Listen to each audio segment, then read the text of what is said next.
नजर आएगा।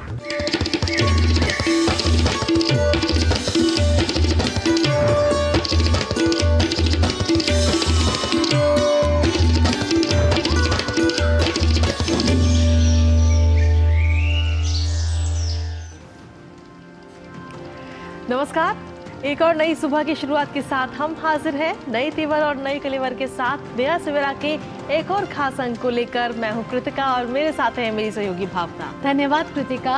सुप्रभात, नमस्कार सभी व्यूअर्स को। नया सवेरा के अगले 1 घंटे में हम आपको दिखाएंगे देश और दुनिया की ताज़ा तरीन खबरें, और जिन प्रमुख खबरों पर आज हमारी नजर रहने वाली है वो है पूर्व प्रधानमंत्री भारत रत्न पद्म विभूषण अटल बिहारी वाजपेयी की आज जयंती है और कृतज्ञ राष्ट्र आज उन्हें नमन कर रहा है और अटल स्मारक पर आज उन्हें पुष्पांजलि अर्पित की जाएगी। बिल्कुल, और इसी के साथ में आज मदन मोहन मालवीय की 162वीं जयंती है और उनकी 162वीं जयंती पर क्या कुछ कार्यक्रम है और राष्ट्र किस तरीके से उन्हें श्रद्धांजलि अर्पित कर रहा है उस पर भी हम नजर डालेंगे। जी, अगर अंतर्राष्ट्रीय खबरों की बात करें कृतिका, तो विदेश मंत्री डॉक्टर एस जयशंकर की आज से 5 दिवसीय रूस यात्रा शुरू हो रही है और साथ ही कृतिका आज त्योहार है क्रिसमस का, और क्रिसमस का त्योहार आज सिर्फ देश नहीं बल्कि पूरी दुनिया भर में से धूमधाम के साथ मनाया जा रहा है। और कहां से किस तरीके की तस्वीरें हमें देखने को मिल रही है वो तस्वीरें भी आपको अगले 1 घंटे में दिखाएंगे, लेकिन सबसे पहले नजर डालते हैं हेडलाइंस पर। कृतज्ञ राष्ट्र आज पूर्व प्रधानमंत्री अटल बिहारी वाजपेयी को उनकी जयंती पर कर रहा है नमन। सुशासन दिवस के रूप में मनाई जाने वाली जयंती पर कई कार्यक्रम आयोजित। प्रधानमंत्री नरेंद्र मोदी सदैव अटल पर पुष्पांजलि अर्पित करेंगे।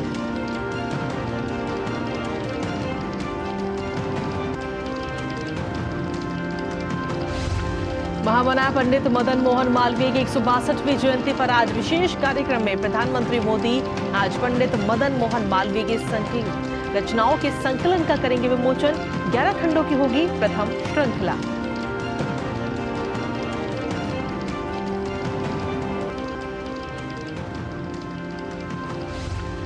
प्रधानमंत्री मजदूरों का हित, मजदूरों को समर्पित कार्यक्रम मिलेंगे भाग। हुकुमचंद मिल के श्रमिकों को सौंपेंगे बकाये चेक। पीएम खरगोन जिले में 60 मेगावाट के सौर ऊर्जा संयंत्र की भी रखेंगे आधारशिला।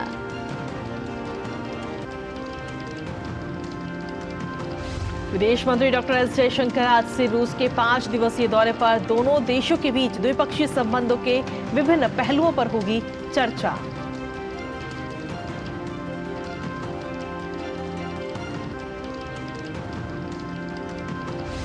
खेल मंत्रालय ने नवनिर्वाचित भारतीय कुश्ती संघ की गतिविधियों को किया निलंबित। भारतीय ओलंपिक संघ को सौंपा कुश्ती संघ के अंतरिम प्रशासन का जिम्मा। कहा संचालन के लिए बनाए एडहॉक कमेटी।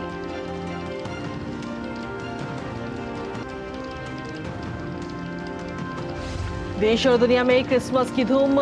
वेटिकन के साथ साथ गिरजाघरों में विशेष प्रार्थना का आयोजन। राष्ट्रपति और उपराष्ट्रपति ने दी शुभकामनाएं।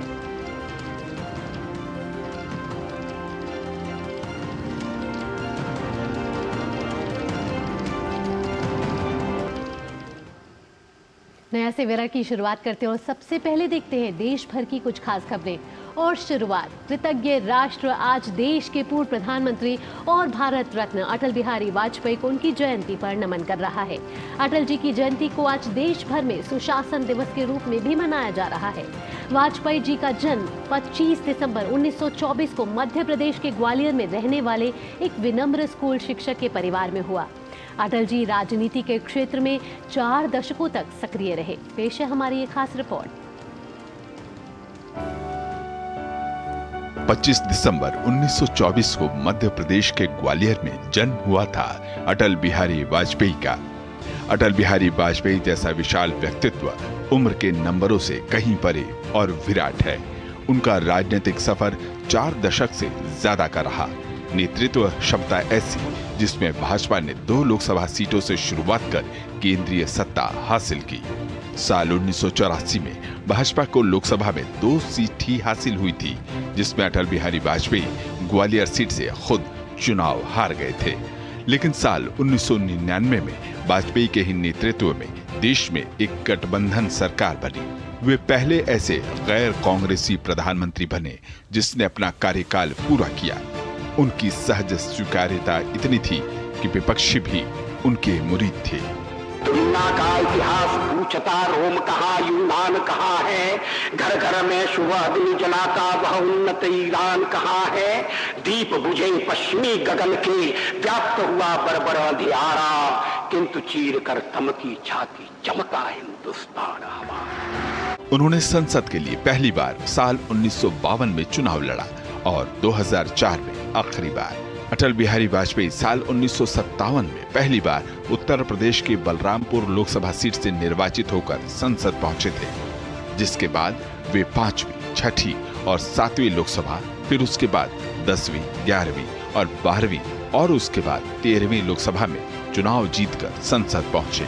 इसके अलावा 1962 और 1986 में वे राज्यसभा के सदस्य भी रहे। संसदीय जीवन से अलग वाजपेयी का राजनीतिक जीवन जनसंघ के जमाने से रहा। उसके बाद साल 1977 से 1980 तक वे जनता पार्टी के संस्थापक सदस्य के रूप में रहे। उस वक्त जनसंघ का जनता पार्टी में ही विलय हो गया था। मोरारजी देसाई की सरकार में उन्होंने 24 मार्च 1977 से 28 जुलाई 1979 तक विदेश मंत्री का पदभार भी संभाला, जिसके बाद जनता पार्टी में टूट हुई और 6 अप्रैल 1980 में भाजपा का गठन हुआ। वाजपेयी जी साल 1986 तक पार्टी के अध्यक्ष रहे। 90 के दशक में राजनीति पूरी तरह से अटल बिहारी वाजपेयी के इर्द गिर्द घूमती रही। भारत के पश्चिमी घाट को मंडित करने वाले महासागर के किनारे खड़े होकर मैं ये भविष्यवाणी करने का साहस करता हूं, अंधेरा छटेगा, सूरज निकलेगा, कमल खिलेगा। पहले लोकसभा में नेता प्रतिपक्ष, उसके बाद साल 1996 में पहली बार प्रधानमंत्री के रूप में शपथ ली। हालांकि उनकी सरकार विश्वास मत हासिल नहीं कर सकी और 13 दिन में ही गिर गई। अभी थोड़ी देर पहले मैंने उल्लेख किया कि मैं 40 साल से सदन का सदस्य हूं। सदस्यों ने मेरा व्यवहार देखा है, मेरा आचरण देखा है। जनता दल के मित्रों के साथ मैं सत्ता में भी रहा हूं। कभी हम सत्ता के लोभ से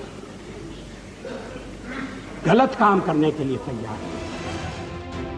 उसके बाद साल 1998 में उन्होंने एक बार फिर सरकार का गठन किया, लेकिन आपसी खींचातान और गठबंधन की राजनीति की उठापटक में ये सरकार 13 महीने का कार्यकाल ही पूरा कर सकी और 17 अप्रैल 1999 को सिर्फ 1 वोट से वाजपेयी की सरकार विश्वास मत हासिल करने से चूक गई।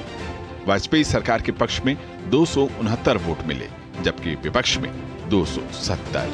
साल 1999 सितंबर-अक्टूबर में मध्यावधि चुनाव हुए और तीसरी बार वाजपेयी ने प्रधानमंत्री के रूप में शपथ ली। मैं अटल बिहारी वाजपेयी ईश्वर की शपथ लेता हूँ। उन्होंने इस बार साल 2004 तक का न सिर्फ कार्यकाल पूरा किया, बल्कि इस दौरान उन्होंने दिखा दिया कि जोड़ तोड़ की राजनीति के बीच लोकतंत्र की मर्यादाएं और नैतिकता को बनाए रखा जा सकता है। उनके कार्यकाल में भारत 21वीं सदी में प्रवेश कर रहा था। तब उन्होंने सड़क, संपर्क, संचार और सुरक्षा को लेकर देश को एक नया लक्ष्य, नया संकल्प दिया। 13 महीने की सरकार के दौरान उन्होंने साहसिक फैसले किए और पोखरण में परमाणु परीक्षण कर भारत को परमाणु संपन्न राष्ट्र बना दिया। इसके अलावा इंफ्रा विकास के लिए स्वर्णिम चतुर्भुज, प्रधानमंत्री ग्राम सड़क योजना और संचार में नई टेलीकॉम नीति की शुरुआत प्रधानमंत्री अटल बिहारी वाजपेयी के नेतृत्व में ही हुई, जिसका लाभ देश को आज बखूबी मिल रहा है। साल 2009 में वे एक गंभीर बीमारी का शिकार हुए, लेकिन तब तक वे एक ऐसे वटवृक्ष बन चुके थे जहां कई धाराएं आकर एक होती थी। राजनीतिक सामाजिक जीवन में कमाए गए उच्च सम्मान की बदौलत ही साल 2015 में उन्हें भारत रत्न से अलंकृत किया गया। उस वक्त तमाम प्रोटोकॉल को तोड़ते हुए खुद राष्ट्रपति प्रणब मुखर्जी पूर्व प्रधानमंत्री के घर पर पहुंचे और देश के सर्वोच्च नागरिक सम्मान से उन्हें सम्मानित किया। अटल जी का आकर्षक व्यक्तित्व और विशिष्ट स्पष्टवादिता भारतीय लोकतंत्र को हमेशा ही सुशोभित करती रहेगी। टूटे हुए सपने की सुने कौन सिसकी, अंतर को चीर व्यथा पलकों पर ठिठकी, हार नहीं मानूंगा रार नहीं ठानूंगा, काल के कपाल पर लिखता मिटाता हूँ, गीत नया गाता, गीत नया गाता। और बिल्कुल अगर देखा जाए तो अटल बिहारी वाजपेयी ने कभी भी अपनी जिंदगी में हार नहीं मानी। केंद्रीय गृह एवं सहकारिता मंत्री अमित शाह ने अटल बिहारी वाजपेयी को उनकी जयंती पर आज नमन किया है। अमित शाह ने सोशल मीडिया प्लेटफॉर्म एक्स पर लिखा, पूर्व प्रधानमंत्री श्रद्धेय अटल बिहारी वाजपेयी जी की जयंती पर उनका स्मरण कर उन्हें नमन करता हूँ। अटल जी ने निस्वार्थ भाव से देश व समाज की सेवा की और भाजपा की स्थापना के माध्यम से देश में राष्ट्रवादी राजनीति को नई दिशा दी। जहां एक और उन्होंने परमाणु परीक्षण और कारगिल युद्ध में विश्व को उभरते भारत की शक्ति का एहसास करवाया, तो वहीं दूसरी ओर देश में सुशासन की परिकल्पना को चरितार्थ किया। उनके विराट योगदान को देश हमेशा याद रखेगा।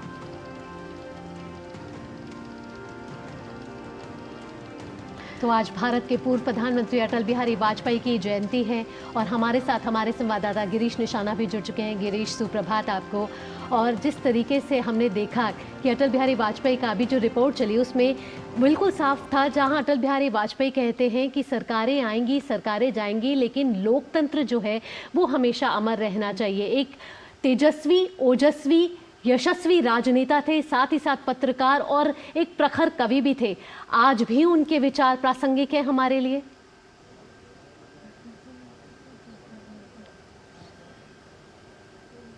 जी बिल्कुल भावना, आपने ठीक कहा, क्योंकि जिस तरह से आज पूर्व प्रधानमंत्री भारत रत्न स्वर्गीय अटल बिहारी वाजपेयी जी की जयंती है और उनकी जयंती को लेकर आज पूरा कृतज्ञ राष्ट्र उनको नमन कर रहा है। और मैं आपको बताना चाहूँगा, वो एक अच्छे राजनीति में तो थे ही, साथ ही एक अच्छे साहित्यकार, एक अच्छे पत्रकार, एक अच्छे कवि भी वो थे, क्योंकि मेरे को उनके घर पर जाने का मौका मिला था जहां वो ग्वालियर में थे। उनके घर पे गया मैंने, उनके जो पड़ोसी थे, जो उनके सहपाठी थे, जो उनके मित्र थे, मैंने उन सभी लोगों से उनके बारे में बातचीत की थी। तो उनका बहुत सरल और सहज स्वभाव वो सभी लोग बताते थे। प्रधानमंत्री, जो पूर्व प्रधानमंत्री अटल बिहारी वाजपेयी थे, उनके बारे में बताते थे, तो एक अच्छा स्वभाव बताते थे। सबसे अच्छी बात तो ये भी है, क्योंकि जब मैं उनके निवास पर गया ग्वालियर, जो उनका पैतृक निवास था, तो उन्होंने वो अपना पैतृक निवास युवाओं के लिए भेंट कर दिया था और कहा था इसके अंदर युवाओं को प्रशिक्षण मिलना चाहिए, कौशल मिलना चाहिए। तो उनके जो पैतृक निवास था, जो उनके हिस्से का निवास था, उसके अंदर कहीं ना कहीं एक ट्रेनिंग सेंटर चलाया जाता है जहां पर युवाओं को कंप्यूटर की ट्रेनिंग दी जाती है। तो आप समझ सकते हैं कि किस तरह के वो व्यक्तित्व थे, क्योंकि एक अच्छे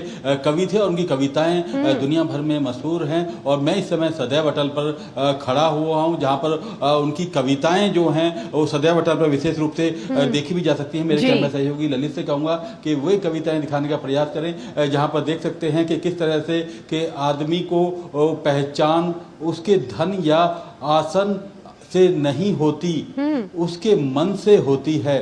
मन की फकीरी पर कुबेर की संपदा भी रोती है। तो इसी तरह से बहुत सारी जो उनकी कविताएं थी, उनके जो शीर्षक रहे, उनको यहाँ प्रदर्शित किया गया है, सदैव अटल पर प्रदर्शित किया गया है। और मैं आपको बताना चाहूँगा, आपसे कुछ देर बाद देश के प्रधानमंत्री नरेंद्र मोदी यहाँ पर पूर्व प्रधानमंत्री अटल बिहारी वाजपेयी को यहाँ श्रद्धांजलि देंगे, उनको नमन करेंगे। इसके अलावा राष्ट्रपति और उपराष्ट्रपति भी यहाँ पहुँचने वाले हैं और यहाँ पे एक प्रार्थना सभा का आयोजन किया गया है। और जो पार्श्व गायिका हैं जसपिंदर नरूला, वो आज यहाँ पर भजन भी पेश करेंगी। तो एक अलग इस समय यहाँ पर सदैव अटल पर माहौल देखने को मिल रहा है। और सबसे और खास मैं बताना चाहूँगा कृतिका और भावना, दिल्ली के अंदर जो दिल्ली भाजपा है उसने कई तरह के आज कार्यक्रम आयोजित किए गए हैं। सुशासन दिवस वो मना रहे हैं। इसके अलावा एक रक्तदान शिविर का आयोजन किया गया है, जिसमें जो जरूरतमंद लोग हैं जिनको रक्त की आवश्यकता है, तो उसके लिए दिल्ली भाजपा 14 पंडित पंथ मार्ग पर एक रक्तदान शिविर का भी आयोजन कर रही है।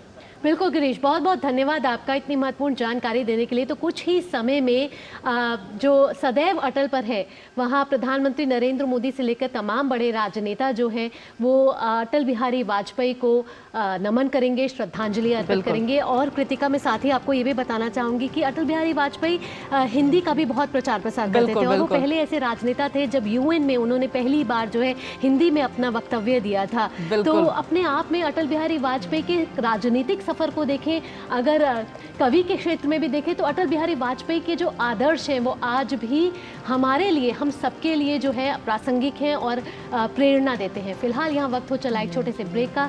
ब्रेक के बाद भी नया सवेरा पर खबरों का सिलसिला यूं ही जारी रहेगा। आप जुड़े रहिए। You know it's only a drill, and yet you train like it is the real thing. Because one day, at a second's notice, it will be. One day, you'll come together as an invincible team. And every second you save will be a life saved. The Indian Air Force is looking for an exceptional team. A team that is truly a cut above. Join the Indian Air Force to be a cut above. Modi सरकार की guarantee, सस्ती दवाई, अच्छी दवाई, कम से कम 75% discount. अब तक जरूरतमंदों के 23,000 करोड़ रुपए बचे। हमारा संकल्प विकसित भारत।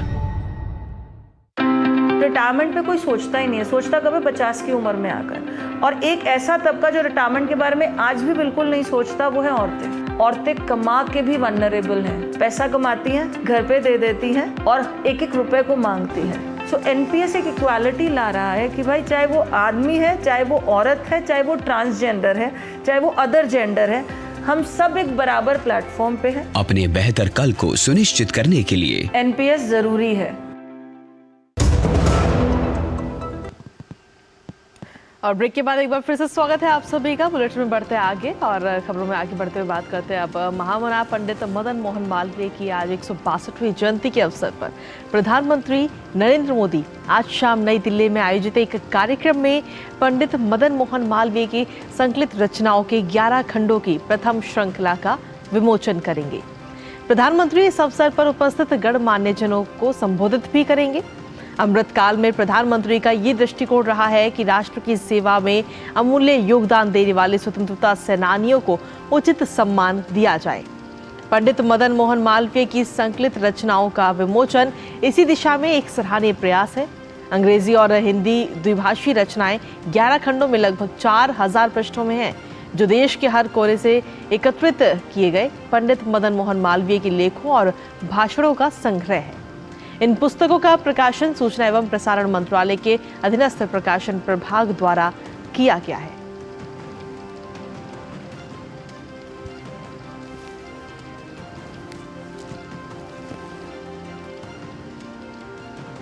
तो आइए महामना की जीवनी पर पेश है हमारी एक खास रिपोर्ट, नजर डालते हैं। आज स्वतंत्रता सेनानी पंडित मदन मोहन मालवीय की 162वीं जयंती मनाई जा रही है। उनका जन्म 25 दिसंबर 1861 को उत्तर प्रदेश के इलाहाबाद में हुआ था। पंडित मदन मोहन मालवीय एक महान शिक्षाविद, बेहतरीन वक्ता और एक प्रसिद्ध राष्ट्रीय नेता थे। उनके योगदान के चलते महात्मा गांधी ने उन्हें महामना की उपाधि दी थी और भारत के दूसरे राष्ट्रपति डॉक्टर एस राधाकृष्णन ने उन्हें कर्मयोगी का दर्जा दिया था। उन्होंने स्वतंत्रता संग्राम के आंदोलनों और आर्थिक व सामाजिक विकास से जुड़ी विभिन्न गतिविधियों में हिस्सा लिया। वो गोपाल कृष्ण गोखले और बाल गंगाधर तिलक दोनों के ही अनुयायी थे।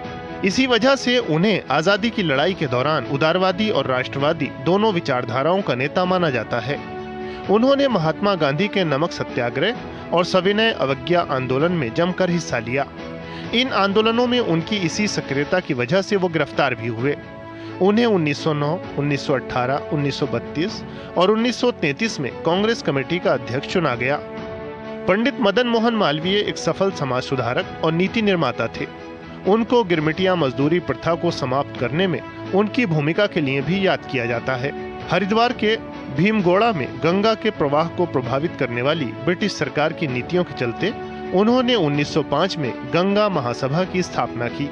उन्होंने 1909 से 1920 के बीच 11 वर्ष तक इंपीरियल लेजिस्लेटिव काउंसिल के सदस्य के रूप में काम किया। उन्होंने मुंडकोपनिषद के महावाक्य सत्यमेव जयते को लोकप्रिय बनाया।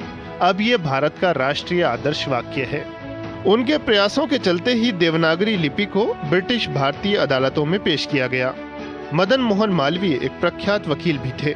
उन्होंने चौरी चौरा कांड में 170 भारतीयों को हुई फांसी की सजा के मामले में 151 लोगों को फांसी के फंदे से छुड़ा लिया था। उन्होंने 1915 में हिंदू महासभा की स्थापना में भी महत्वपूर्ण भूमिका निभाई थी। इसके बाद 1916 में मदन मोहन मालवीय ने बनारस हिंदू विश्वविद्यालय की स्थापना की। एक पत्रकार के रूप में वो हिंदुस्तान और इंडियन यूनियन जैसे समाचार पत्रों के संपादक रहे।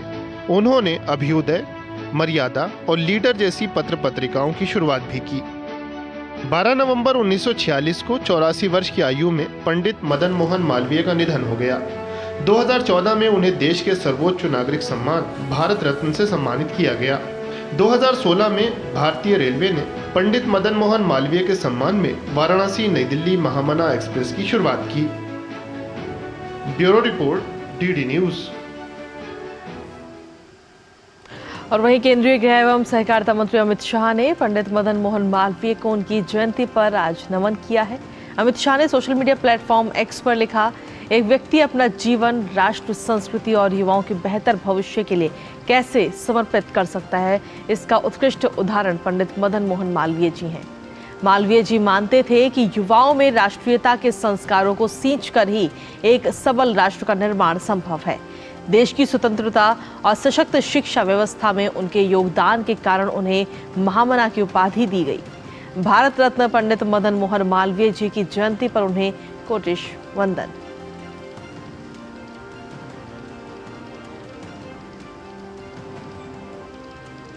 तो श्रद्धेय मदन मोहन मालवीय की 162वीं जयंती है आज। वाराणसी से हमारे संवाददाता हरिकेश हमारे साथ जुड़ चुके हैं। हरिकेश, सुप्रभात। अगर मदन मोहन मालवीय के राजनीतिक सफर को देखा जाए हरिकेश, तो एक वकील, पत्रकार और एक राजनेता, साथ ही साथ समाज सुधारक के रूप में वे जाने जाते हैं। और शिक्षा के क्षेत्र में तो हमने देखा ही कि उन्होंने कितना महत्वपूर्ण योगदान दिया। आज काशी हिंदू विश्वविद्यालय अगर है तो उन्हीं ने उसकी नींव रखी थी। तो आज उनके विचार आज के युग में वो कितने प्रासंगिक हैं और कितने हमको प्रेरणा दे रहे हैं। पहले तो सुप्रभात भावना, कृतिका, आप दोनों को। और जैसा कि आपने अपनी रिपोर्ट में दिखाया, आपने पूछा भी मुझसे कि राजनेता, पत्रकार, वकील, समाज सेवी और शिक्षाविद, तो मैं सबसे पहले तो धन्यवाद करना चाहूँगा कि आज आप लोगों ने मुझे ये मौका दिया है कि मैं काशी हिंदू विश्वविद्यालय से रिपोर्टिंग कर रहा हूँ, वो भी महामना के जन्मदिन के अवसर पर, जन्म जयंती के अवसर पर। मैं जहां खड़ा हूं, भावना, कृतिका, वो जगह है जहां मालवीय जी रहते थे। ये मालवीय भवन है और ये मालवीय जी की प्रतिमा है।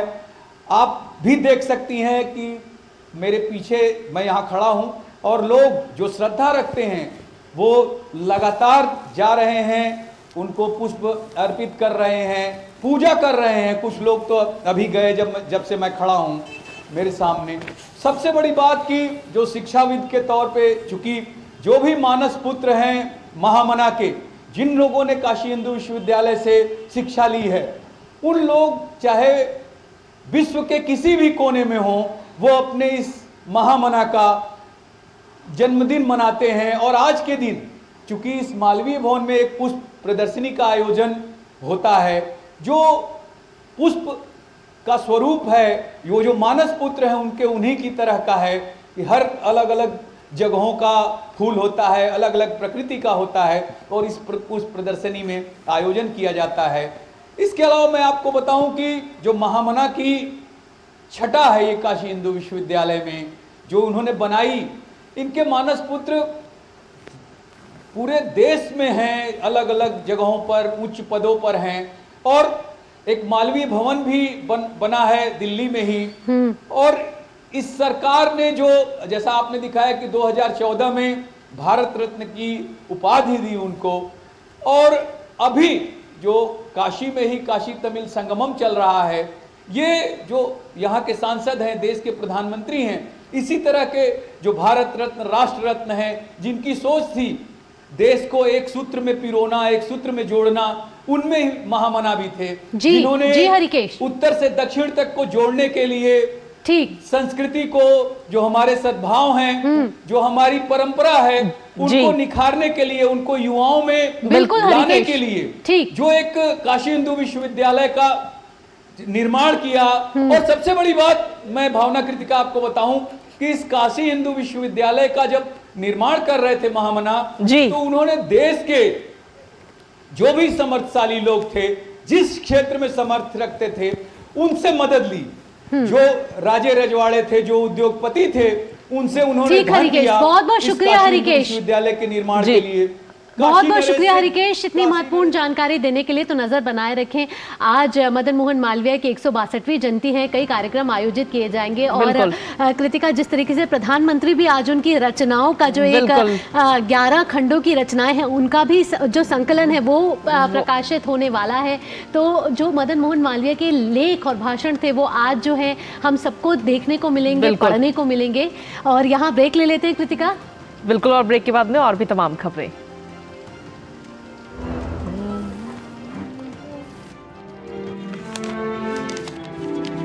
इतनी जल्दी पैसे डबल? ओ, जमा करोगे तो फिर भुगतोगे। क्या लो, ऐसी लुभाने वाली स्कीम में पैसे जमा करना यानी धोखे की संभावना, इसलिए पहले पूरी जांच, उसके बाद पैसे जमा, नहीं तो आपके पैसे हो जाएंगे आरबीआई कहता है जानकार बनिए, सतर्क रहिए। मेरा काम वाइंडिंग का है, रिपेयरिंग का करता हूँ, मजदूरी का लाइन है। अब आज तो मेरा शरीर काम कर रहा है, कल मेरा शरीर नहीं काम करेगा तो मुझे कौन सपोर्ट करेगा? पेंशन नहीं है तो जीवन नहीं है। फिर ये ऐसा है जैसे शरीर के अंदर खून का होना, अगर खून नहीं है तो शरीर बेकार है। एनपीएस में जो मेरी आमदनी है उसमें मैं थोड़ा थोड़ा जमा कर लेता हूँ और मुझे पूरा यकीन भी है कि मेरा बुढ़ापा सही कटेगा पेंशन के थ्रू। अपने बेहतर कल को सुनिश्चित करने के लिए एनपीएस जरूरी है। माँ, ये खीर किसके लिए?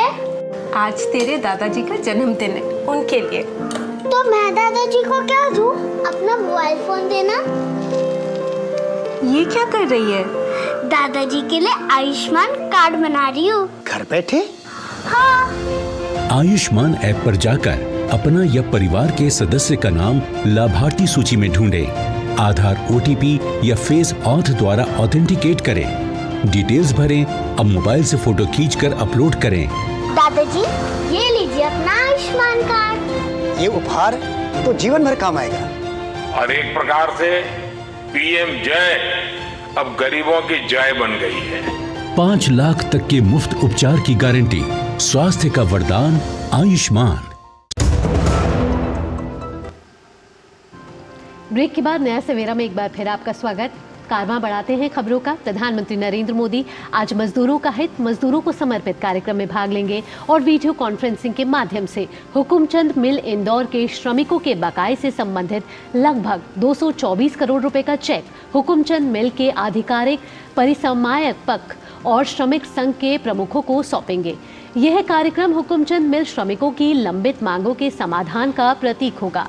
इस अवसर पर प्रधानमंत्री जनसमूह को भी संबोधित करेंगे। कार्यक्रम के दौरान प्रधानमंत्री इंदौर नगर निगम द्वारा खरगोन जिले के ग्राम सम्राज और आशुखेड़ी में स्थापित किए जा रहे 60 मेगावाट के सौर ऊर्जा संयंत्र की आधारशिला भी रखेंगे। 308 करोड़ रुपए की लागत से बन रहे नए सौर ऊर्जा संयंत्र की स्थापना से इंदौर नगर निगम को बिजली बिल में प्रति महीने लगभग 4 करोड़ रुपए की बचत होने की संभावना है। सोलर प्लांट के निर्माण के लिए दी जाने वाली धनराशि के लिए इंदौर नगर निगम ने 244 करोड़ रुपए की ग्रीन बॉन्ड जारी किए हैं। ये ग्रीन बॉन्ड जारी करने वाला देश का पहला शहरी निकाय बन गया है। इस अभूतपूर्व प्रतिक्रिया मिली है कि क्योंकि 29 राज्यों के लोगों ने लगभग 720 करोड़ रुपए के मूल्य के साथ उनकी सदस्यता ली, जो जारी किए गए प्रारंभिक मूल्य का लगभग 3 गुना था।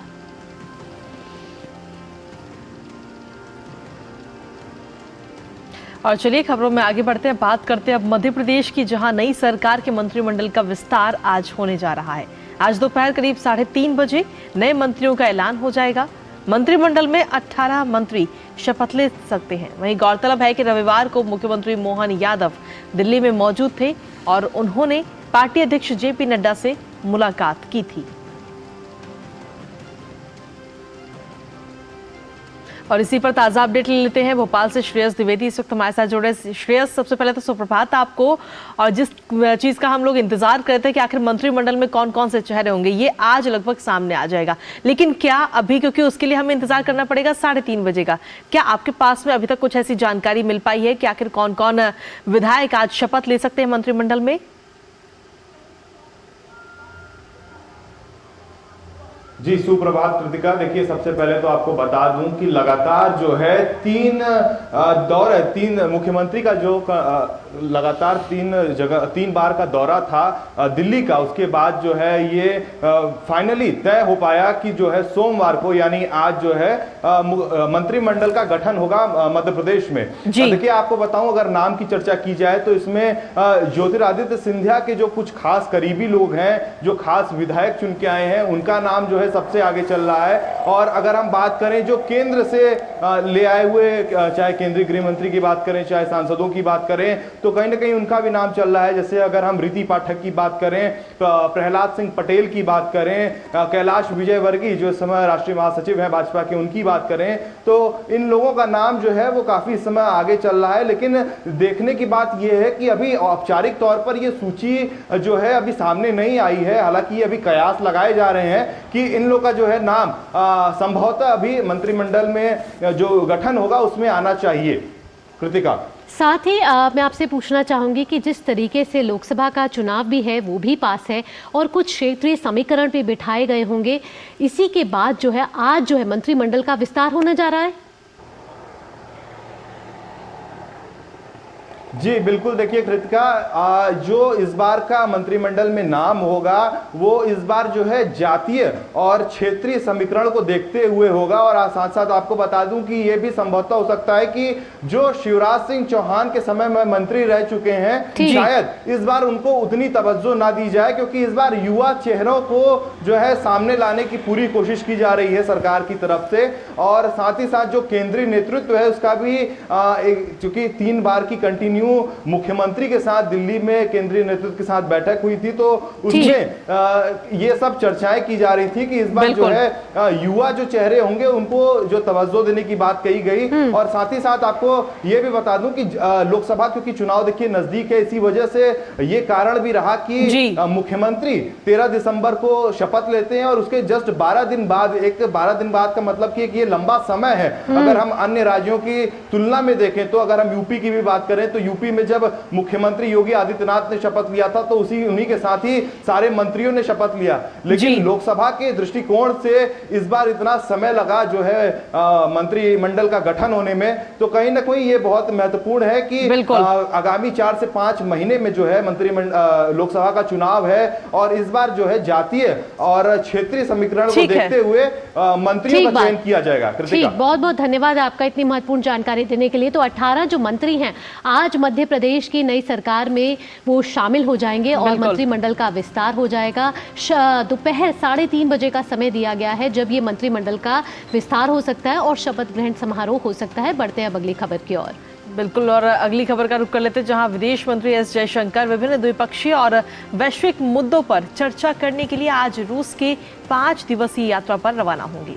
विदेश मंत्रालय के अनुसार जयशंकर मॉस्को के अलावा सेंट पीटर्सबर्ग भी जाएंगे। इस दौरान दोनों पक्षों के बीच द्विपक्षीय संबंधों के विभिन्न पहलुओं, व्यापार, ऊर्जा, रक्षा और कनेक्टिविटी के क्षेत्रों पर चर्चा होने की भी उम्मीद है।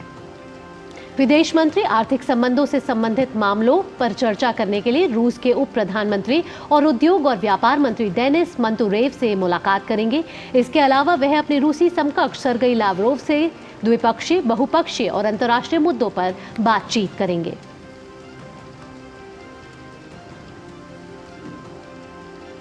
आज 25 दिसंबर है। जी हां, आज पूरी दुनिया क्रिसमस का पर्व मना रही है। क्रिसमस के पर्व पर प्रभु ईसा मसीह का जन्मदिन प्रेम और सद्भाव के साथ मनाया जाता है। क्रिसमस ईसाई धर्म का एक प्रमुख त्योहार है, लेकिन समय के साथ इसे हर धर्म और वर्ग के लोग धूमधाम से मनाने लगे हैं। इस दिन लोग केक काटकर क्रिसमस का आनंद उठाते हैं और एक दूसरे को उपहार भी देते हैं। इस पर्व में केक और गिफ्ट के अलावा एक और चीज का विशेष महत्व होता है और वो है क्रिसमस ट्री। क्रिसमस के पर्व पर लोग अपने घरों में क्रिसमस ट्री लगाते हैं। राष्ट्रपति और उपराष्ट्रपति ने देशवासियों को क्रिसमस की शुभकामनाएं दी हैं।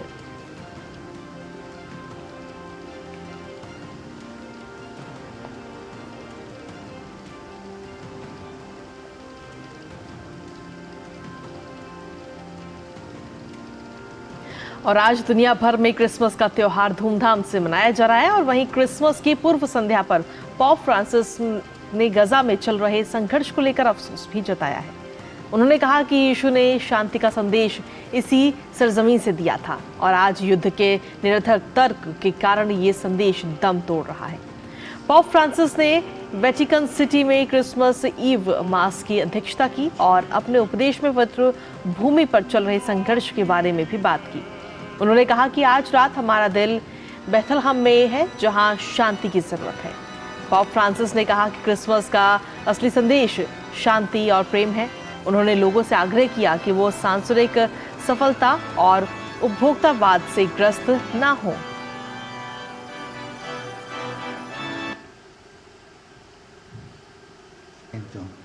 Ma si lascia il nostro cuore stasera è a Betlemme, lascia sensire dai nostri conteggi.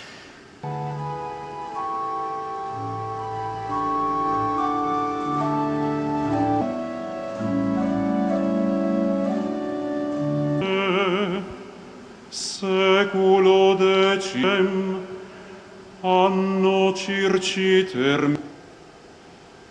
nativitem.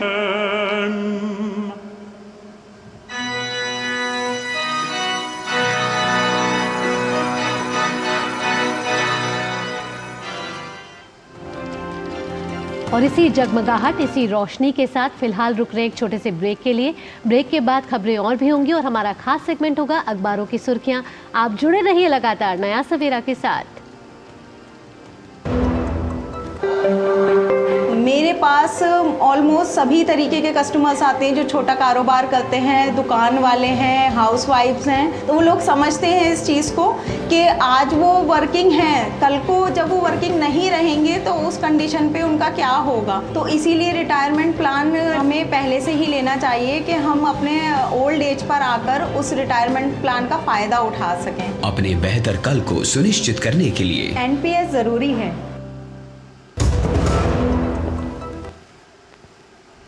और ब्रेक के बाद एक बार फिर से स्वागत है आप सभी का। खबरों में बढ़ते आगे और अब बात करते हैं हमारे अगले सेगमेंट की, अखबारों की सुर्खियों की।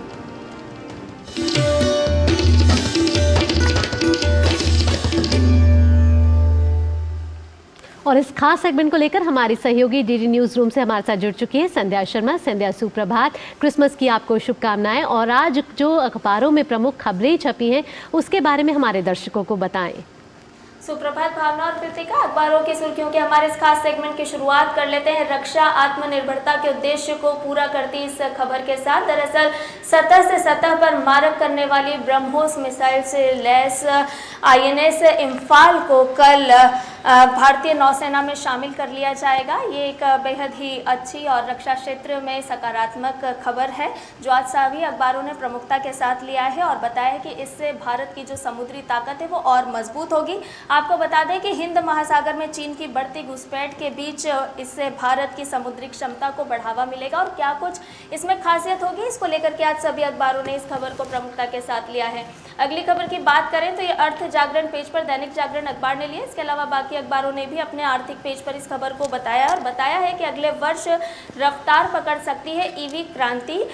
देश के केंद्रीय मंत्री नितिन गडकरी ने संभावना जताई है कि साल 2030 तक भारत में सालाना 1 करोड़ ईवी की बिक्री होगी और वर्ष 2024 के दौरान कई दिग्गज कार कंपनियां जो हैं वो भारत के लिए निर्मित अपना पहला ईवी लॉन्च करने जा रही है। तो इस तरह की ये खबर आज सभी अखबारों ने ली है। अगली खबर की बात करें, राष्ट्रीय सहारा अखबार ने अपने मार्केट पेज पर ली और बताया है कि म्यूचुअल फंड उद्योग ने पिछले साल के जो निराशाजनक प्रदर्शन देखा था उससे उबरते हुए म्यूचुअल फंड उद्योग का संपत्ति आधार 9 लाख करोड़ रुपए बढ़ा है।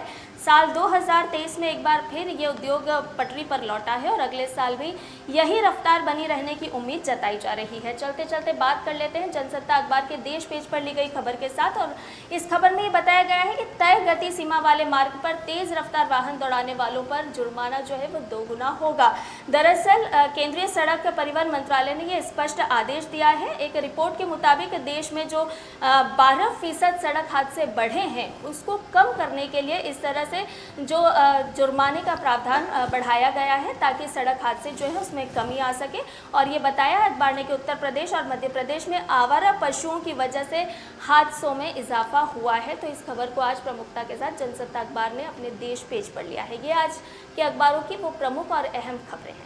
चलिए, बहुत बहुत शुक्रिया संध्या, तमाम खबरों को कम समय में समेट करके हमारे दर्शकों तक पहुंचाने के लिए। और इसी के साथ चलिए खबरों में आगे बढ़ते हैं, जहां प्रधानमंत्री नरेंद्र मोदी ने अटल जी को नमन करते हुए सोशल मीडिया प्लेटफॉर्म एक्स पर एक संदेश दिया। उन्होंने लिखा कि पूर्व प्रधानमंत्री आदरणीय अटल बिहारी वाजपेयी जी को उनकी जयंती पर देश के सभी परिवारजनों की ओर से मेरा कोटि कोटि नमन। वे जीवन प्रयत राष्ट्र निर्माण को गति देने में जुटे रहे। मां भारती के लिए उनका समर्पण और सेवा भाव अमृतकाल में भी प्रेरणा स्रोत बना रहेगा। मां भारती के लाडले अटल जी का जीवन राष्ट्र को समर्पित रहा। वो पल पल राष्ट्र के लिए जिए, राष्ट्र के लिए सोचते रहे। ऐसे व्यक्ति तो बहुत कम होते हैं। इतने साल पार्लियामेंट की गलियारे में जिंदगी गुजारने के बाद भी दशकों तक सत्ता से दूर रहते हुए जन सामान्य की पवित्रता से, निष्ठा से सेवा करते रहना, सामान्य मानवी की आवाज को बुलंद करते रहना और व्यक्तिगत जीवन के हित के लिए न कभी रास्ता बदलना, आदर्शों और विचारों से कभी समझौता न करते हुए लक्ष्य की ओर चलते रहना, ये हमने अटल जी के जीवन में देखा है। छोटी सी बात को ही व्यंग करना उनकी विशेषता। कितना ही माहौल, हमारी पार्टी मीटिंग में कभी माहौल गरमाया भी हो तो ऐसी छोटी सी बात रख देते थे, एकदम से हल्का फुल्का वातावरण करते थे। यानी एक प्रकार से परिस्थिति को साध लिया था, अपने भीतर समाहित कर लिया। ऐसा व्यक्तित्व लोकतंत्र की जो सबसे बड़ी ताकत होती है, उस ताकत को समर्पित है। आज अटल जी को आदरांजलि अर्पित करने का एक अवसर है।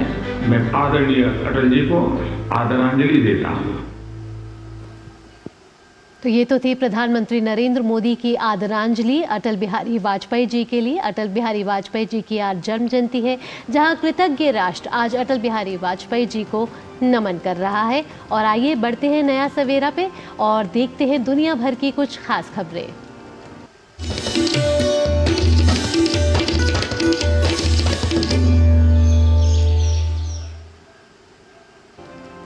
इजराइल के प्रधानमंत्री बेंजामिन नेतन्याहू ने एक वीडियो बयान जारी किया है, जिसमें उन्होंने कहा कि इजरायली सेना गजा पट्टी में गहराई तक जा रही है और वे हमास पर पूर्ण विजय तक लड़ते रहेंगे। बेंजामिन नेतन्याहू ने स्वीकार किया कि हमें इसकी भारी कीमत चुकानी पड़ रही है। तुर्की के वायुसेना ने उत्तरी इराक, सीरिया में हवाई हमले किए और प्रतिबंधित कुर्दिस्तान वर्कर्स पार्टी के 29 ठिकानों को नष्ट कर दिया। तुर्की के रक्षा मंत्रालय ने इसकी जानकारी दी है। यासिर गुलेर रात भर हवाई हमलों के बाद कमांड सेंटर में थे और उन्होंने पायलटों को संबोधित किया और इस ऑपरेशन के लिए बधाई दी। लाल सागर में बढ़ते तनाव के बीच ईरान की नौसेना ने नई क्रूज मिसाइलों का प्रदर्शन किया। गौरतलब है कि अमेरिका ने ईरान पर हिंद महासागर में एक रासायनिक टैंकर पर ड्रोन हमले का आरोप लगाया था। वहीं ईरान ने अमेरिकी आरोपों से इनकार किया था।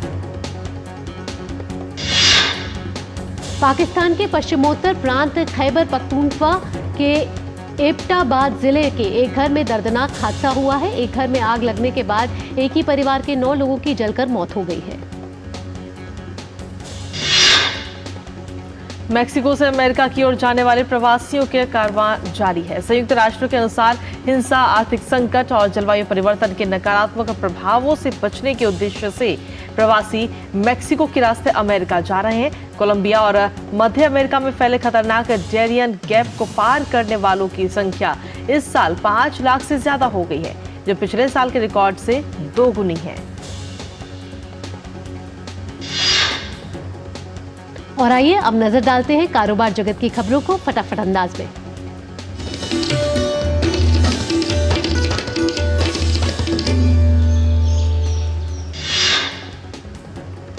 विदेशी पोर्टफोलियो निवेशकों ने राजनीतिक स्थिरता की संभावनाओं को देखते हुए इस महीने अब तक भारतीय शेयर बाजारों में 57,300 करोड़ रुपए से ज्यादा का निवेश किया है। इस साल भारतीय बाजार में एफपीआई का कुल निवेश 1.62 लाख करोड़ रुपए से ज्यादा हो गया है। भारत में कच्चे इस्पात का उत्पादन इस नवंबर में 11.4% की वृद्धि के साथ 1.17 करोड़ टन रहा है। विश्व इस्पात संघ ने एक बयान में यह जानकारी दी है। वर्ल्ड स्टील की हालिया रिपोर्ट के अनुसार जनवरी से नवंबर तक देश का इस्पात उत्पादन 12.1% सालाना वृद्धि के साथ 12.82 करोड़ टन रहा है। प्रवर्तन निदेशालय ने चीनी स्मार्टफोन निर्माता वीवो और कुछ अन्य के खिलाफ धन शोधन के आरोप में चल रही जांच के तहत 3 और लोगों को गिरफ्तार किया है। उन्होंने बताया कि तीनों को धन शोधन निवारण अधिनियम के प्रावधानों के तहत हिरासत में लिया गया था। हालांकि तीनों आरोपियों की पहचान तत्काल जाहिर नहीं की गई है। म्यूचुअल फंड उद्योग ने पिछले साल के निराशाजनक प्रदर्शन से उबरते हुए इस साल जोरदार वापसी की है और इसके परिसंपत्ति आधार में 9 लाख करोड़ रुपए की उल्लेखनीय वृद्धि हुई है। विदेशी निवेशकों का भारतीय बाजार पर भरोसा बढ़ रहा है। 2024 में देश में प्रत्यक्ष विदेशी निवेश बढ़ने की संभावना है। 2030 तक भारत में सालाना 1 करोड़ इलेक्ट्रॉनिक वाहनों की बिक्री होगी। ईवी उद्योग में पकड़ेगी रफ्तार। भारत के ईवी बाजार में सबसे ज्यादा हिस्सेदारी तकरीबन 75% रखने वाली टाटा मोटर्स की सबसे सस्ती ईवी अगले महीने जनवरी 2024 में लाने की तैयारी है। भारत के विदेशी मुद्रा भंडार में तेजी का सिलसिला जारी है। 15 दिसंबर को खत्म हुए सप्ताह में देश का विदेशी मुद्रा भंडार 9.11 अरब डॉलर बढ़कर 615.97 अरब डॉलर हो गया है। फिच ने अपनी ताजा शोध रिपोर्ट इंडिया कॉर्पोरेट क्षेत्र का रुझान 2024 में कहा कि ये 2023 में कॉर्पोरेट क्षेत्र के मजबूत प्रदर्शन की अगली कड़ी है और इससे प्रमुख विदेशी बाजारों में धीमी वृद्धि में आने वाले कमजोरी की भरपाई हो सकेगी।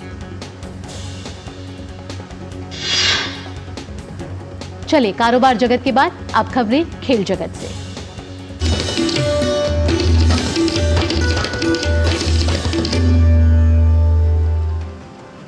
खेल मंत्रालय ने भारतीय ओलंपिक संघ को पत्र लिखकर भारतीय कुश्ती संघ के संचालन के लिए एडहॉक कमेटी बनाने को कहा है। खेल मंत्रालय ने अपनी चिट्ठी में कहा कि आईओए राष्ट्रीय खेल विकास संहिता 2011 के मुताबिक चलाएं डब्ल्यूएफआई का अंतरिम कामकाज संभाले। इससे पहले रविवार को भारतीय खेल मंत्रालय ने नवनिर्वाचित भारतीय कुश्ती संघ की गतिविधियों को निलंबित कर दिया था। हाल ही में कुश्ती महासंघ का चुनाव हुआ था जिसमें संजय सिंह को अध्यक्ष के तौर पर चुना गया था।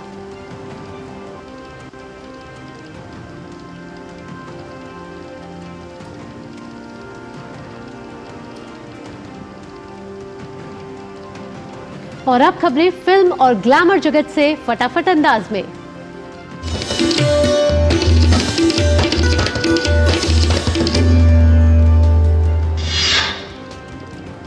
शादी के बाद पहले क्रिसमस पर पति संग लंदन पहुंची परिणीति चोपड़ा। रोमांटिक तस्वीरें शेयर कर राघव के लिए लिखा प्यारा नोट। फैंस को तस्वीरें बेहद पसंद आ रही हैं। एक्टर अरबाज खान ने गर्लफ्रेंड शूरा खान के साथ निकाह किया है। अपनी बहन अर्पिता खान के घर पर रस्में निभाई गई। कपल के निकाह में परिवार के अलावा बॉलीवुड की कई एक्ट्रेस शामिल हुए। अजय देवगन की फिल्म सिंघम 3 सेट पर हादसा हो गया और उनकी आंख में चोट लग गई। फिलहाल हादसे के बाद फिल्म की शूटिंग को रद्द कर दिया गया है। रोहित शेट्टी ने बताया कि अजय के बिना शूटिंग नहीं की जा सकती। बड़े पर्दे पर अपना जलवा बिखेरने के बाद अभिनेता विक्रांत मैसी की फिल्म 12वीं फेल अब ओटीटी पर धमाल मचाने के लिए तैयार है। फिल्म 29 दिसंबर से डिज्नी प्लस हॉटस्टार पर प्रसारित की जाएगी। मुंबई पुलिस के कार्यों की सराहना करने के लिए आयोजित किए गए रंगारंग कार्यक्रम उमंग में हिंदी सिनेमा के दर्जनों कलाकारों ने शिरकत की।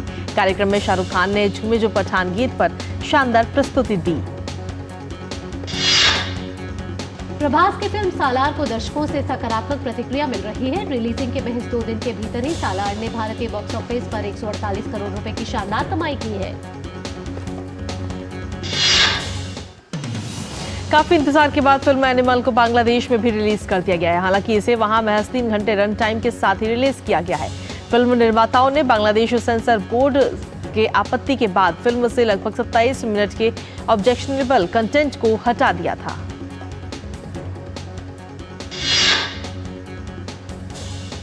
Birds of Prey fame Ali Wong ने पति जस्टिन हकूता से तलाक के लिए अर्जी दायर की है। अभिनेत्री ने कोर्ट से अपनी बेटियों की ज्वाइंट लीगल और फिजिकल कस्टडी का अनुरोध किया है। अभिनेता शाहिद कपूर और अभिनेत्री पूजा हेगड़े स्टारर फिल्म देवा के पहले शेड्यूल की शूटिंग मुंबई में पूरी हो गई है। देवा दशहरे के अवसर पर 11 अक्टूबर 2024 को रिलीज होगी। और वक्त हो गया है आपकी सेहत के बारे में बात करने का।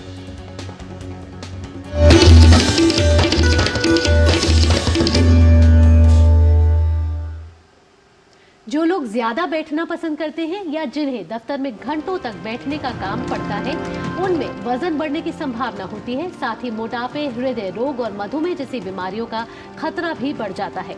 इतना ही नहीं, इससे जोड़ों पर भी प्रभाव होता है। इसलिए ये जानना जरूरी है कि ज्यादा बैठने के दुष्प्रभाव क्या है और इनसे कैसे बचा जा सकता है।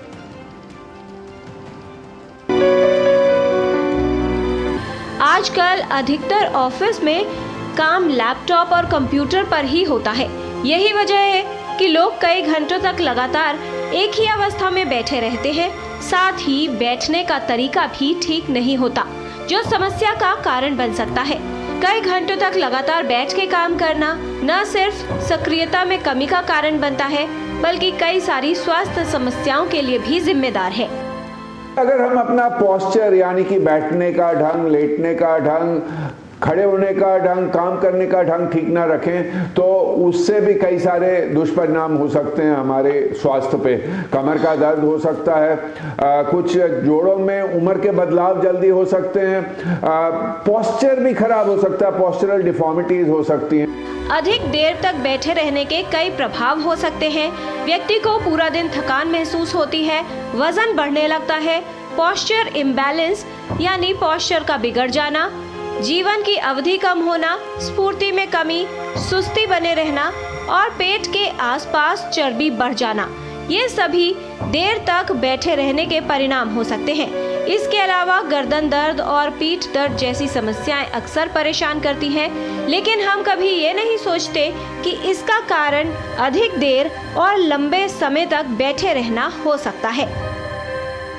अगर हमारे व्यवसाय ऐसे हैं जिसमें लंबा बैठना पड़ता है तो हमें जीवन शैली में कुछ बदलाव रखने पड़ते हैं, यानी कि जीवन शैली अच्छी रखनी चाहिए। तो इसमें हमें कुछ जनरल कंडीशनिंग एक्सरसाइजेस जैसे कि सैर, sports, aerobic, swimming, dance, jog, run, कोई भी एक ऐसी हॉबी रखनी चाहिए जिससे हमारा शरीर स्वस्थ रहे। इसके अलावा कुछ स्ट्रेचिंग एक्सरसाइजेस ना खाली कमर की पर जोड़ों की करें तो उससे भी फायदा होता है। अर्गोनॉमिक्स वर्क के ठीक होने चाहिए, यानी कि कुर्सी अच्छी हो, टेबल अच्छी हो और उस पर कंप्यूटर की सेटिंग ठीक हो। कुर्सी अगर देखें तो सीट और बैकरेस्ट का एंगल फिक्स्ड हो, पूरा बैकरेस्ट हो, ऊपर तक आता हो और इस पे कैसे बैठते हैं वो भी जरूरी है। पूरा पीछे तक जाकर बैठें, स्लाउच ना करें। लंबा बैठते हैं तो हर 40-50 मिनट में अपना पोस्चर बदलते रहें। अगर कंप्यूटर पे काम करते हैं तो मॉनिटर आई लेवल पे होना चाहिए, कीबोर्ड टेबल के नीचे अटैचमेंट पे होना चाहिए और अपने हैंड्स को, अपने हाथों को आर्म रेस्ट पे रखा होना चाहिए ताकि कमर पे या गर्दन पे ज़्यादा तनाव ना आए। जहाँ तक हो सके अधिक देर तक लगातार न बैठें और अपनी शारीरिक गतिविधियां बनाए रखें। ऐसा करना आपकी सेहत को ठीक रखने और समस्याओं से बचाव में काफी प्रभावशाली सिद्ध हो सकता है। किरण भारद्वाज, डीडी न्यूज। चलिए सेहत के बाद बात कर लेते हैं मौसम की, जहां ठंड और शीतलहर से उत्तर भारत चपेट में है। विभिन्न राज्यों में किस तरीके का मौसम है, आइए नजर डालते हैं न्यूनतम और अधिकतम तापमानों पर।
और इसी के साथ चले नया सवेरा के इस आज के खास अंक में हमारे साथ इतना ही, लेकिन जाने से पहले आपको छोड़ चलते हैं क्रिसमस की खूबसूरत झलकियों के साथ। जी हाँ, आज रोशनी में नहाए गिरिजाघरों में प्रार्थना सभाओं का आयोजन किया जा रहा है। पूरा देश विदेश जगमगा रहा है। क्रिसमस का आज त्योहार है। आप भी इन तस्वीरों का आनंद लीजिए, मुस्कुराते रहिए, खुश रहिए और स्वस्थ रहिए। फिलहाल के लिए मुझे, कृतिका और नया सवेरा की पूरी टीम को दीजिए इजाजत। नमस्कार।